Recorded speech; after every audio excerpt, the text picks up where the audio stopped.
Hey YouTube, Swiss Topper here, and it's time for another MSF Doctors Without Borders charity event.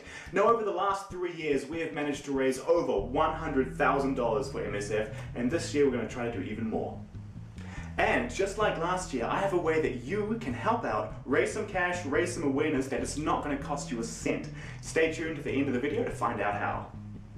This year, starting on the 8th of September, will be the 24-hour blog TV show to help raise some donations for MSF. And there are going to be some excellent celebrity guest hosts, as well as the ever-popular eBay charity auction, all the details for which will be down below in the description box. Last year I auctioned off a couple of t-shirts, one of which was signed by both the lovely Eugenie Scott and YouTube's own Christina Rad, and that was sent off to its proud winner. But through a strange series of events, that t-shirt has somehow found its way back to me with the addition of a signature from the winner, which gave me an idea. Maybe I can go out and see if I can collect a few more signatures, and then auction it off again and try to raise even more money for MSF. Let's see how it went down.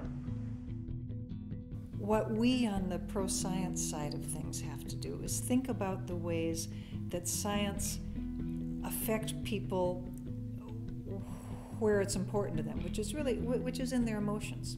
Now one way is to encourage the awe and wonder of science, which is certainly there and definitely something that I love to talk about.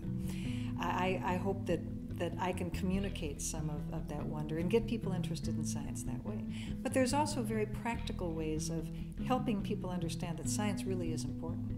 Most people are concerned about health, their own health, the health of their loved ones. Well, science is going to help keep you and your loved ones healthier longer, because this method of science in which we test our explanations and we keep the ones that work and we keep refining them and we keep getting better and better at them are the ways that we really do improve our means of taking care of people who are sick or who are debilitated in some ways.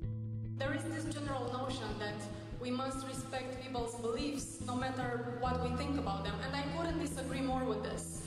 I don't see why any system of beliefs deserves respect simply because it exists.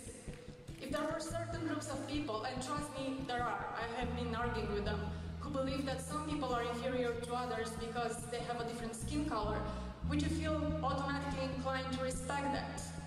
Then why should religion be any different? If we want to see anything improve, we need to get over these social taboos, because ignoring facts will not make any problems go away. And the fact is this, that about 70% of the world population lacks religious freedom right now. We do need to talk about this if we hope to change anything, because freedom of religion and freedom from religion are fundamental rights that everybody should have.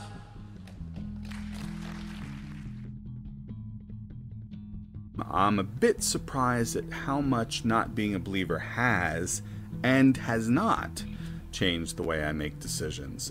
I'm in many ways the same guy I was when I was a believer, but there are significant differences, and I think the biggest one is that I'm much more cognizant of the finality of death than I was as a believer when I thought life went on.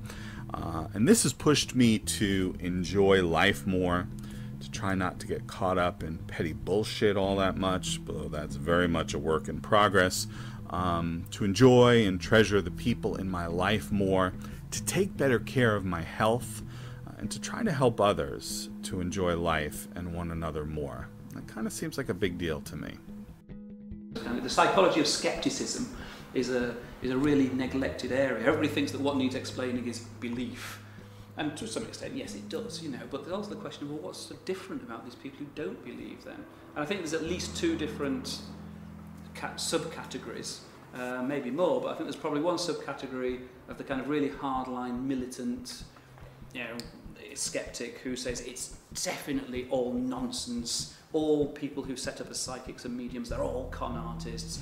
You know, they'll throw them in prison and throw away the key, all that kind of stuff. And then there's, well, I like to think there's the more moderate skepticism, which is that right, guys? Or are we in the throw them in prison, throw away the key? Hopefully. Where we say, you know, we've got our set of beliefs, but we could be wrong, and we're willing to put it to the test. We're happy to, you know, and you know, if it turns out paranormal forces really do exist, well, we'll accept that. That's the funny thing about the word, is that it tends to get kind of a bad rap. A lot of people confuse skeptic with cynic. Yes. They think that skepticism is about being a grumpy old man. Yeah.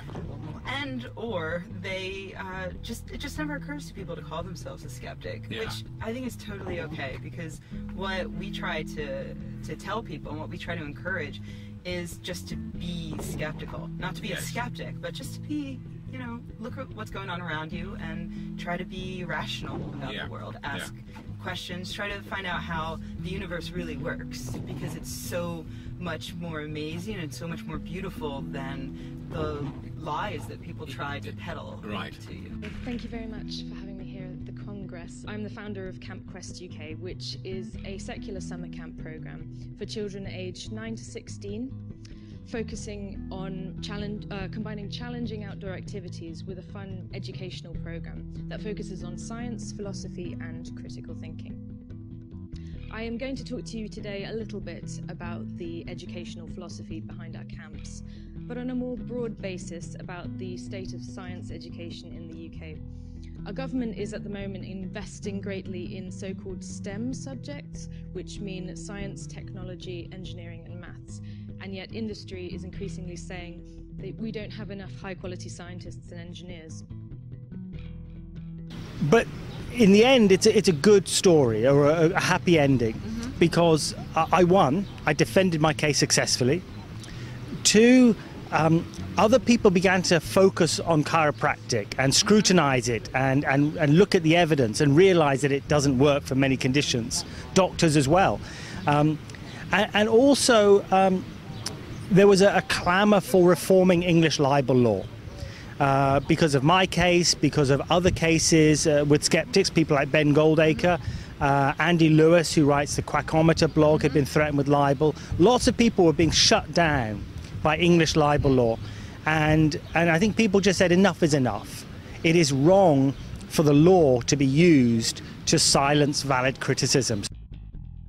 I am an atheist, tried and true. I have been since I was, I guess about this tall. I'm only about this tall now. And I made up my mind that I was going to investigate all these things and question them. I went to Sunday school. I was tossed out of Sunday school immediately, but it gave me 25 cents that I could have put in the contribution plate there, see, when they passed the plate around. And I found out that at Purdy's drugstore you could buy a 2-flavor ice cream sundae for 25 cents. And that was a great discovery of my childhood, I must say, and I took full advantage of it. My parents, bless them, never found out, and I went off every Sunday morning as if going to Sunday school, but I lied. And I'm ashamed to admit it now, and if my dad and mom were up there someplace, or down there someplace, I have no idea, I asked them to forgive me.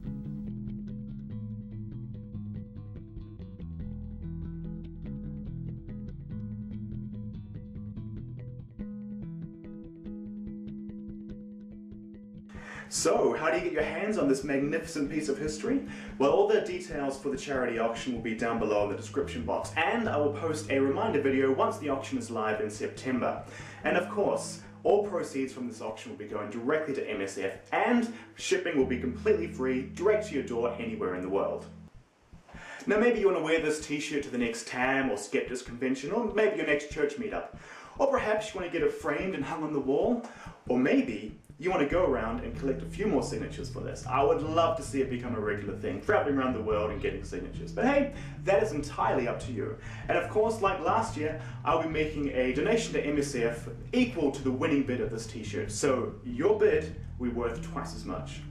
And finally, what can you do to help raise awareness for Doctors Without Borders and even a bit of cash? Well, like last year, for the first 20 people who mirror this video and post it as a response to this video, I will donate $10 in your name. Details for that will also be down below. So yeah, I guess that about wraps it up for now. Stay tuned for more updates, but until then, Swiss Topper out.